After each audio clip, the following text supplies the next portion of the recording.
بسم اللہ الرحمن الرحیم، اللہ کے نام سے جو رحمان اور رحیم ہے۔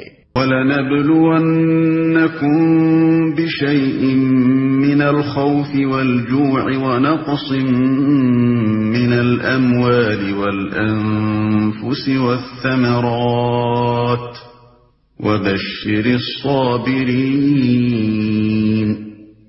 اور ہم ضرور تمہیں خوف و خطر، فاقہ کشی، جان و مال کے نقصانات اور آمدنیوں کے گھاٹے میں مبتلا کر کے تمہاری آزمائش کریں گے۔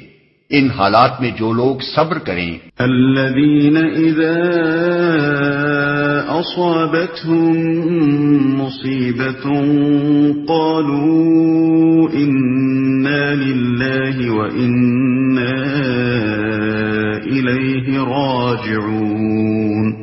اور جب کوئی مصیبت پڑے تو کہیں کہ ہم اللہ ہی کے ہیں اور اللہ ہی کی طرف ہمیں پلٹ کر جانا ہے۔ کہنے سے مراد صرف زبان سے یہ الفاظ کہنا نہیں ہے، بلکہ دل سے اس بات کا قائل ہونا ہے کہ ہم اللہ ہی کے لیے ہیں۔ اس لیے اللہ کی راہ میں ہماری جو چیز بھی قربان ہوئی وہ گویا ٹھیک اپنے مصرف میں صرف ہوئی، جس کی چیز تھی اسی کے کام آ گئی۔ اور یہ کہ اللہ ہی کی طرف ہمیں پلٹنا ہے، یعنی بہرحال ہمیشہ اس دنیا میں رہنا نہیں ہے۔ آخر کار دیر یا سویر جانا خدا ہی کے پاس ہے، لہذا کیوں نہ اس کی راہ میں جان لڑا کر اس کے حضور حاضر ہوں۔ یہ اس سے لاکھ درجے بہتر ہے کہ ہم اپنے نفس کی پرورش میں لگے رہیں اور اسی حالت میں اپنی موت ہی کے وقت پر کسی بیماری یا حادثے کے شکار ہو جائیں۔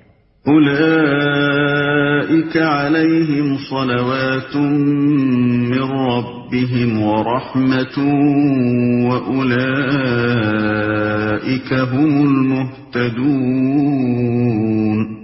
انہیں خوشخبری دے دو، ان پر ان کے رب کی طرف سے بڑی عنایات ہوں گی، اس کی رحمت ان پر سایہ کرے گی، اور ایسے ہی لوگ راست رو ہیں۔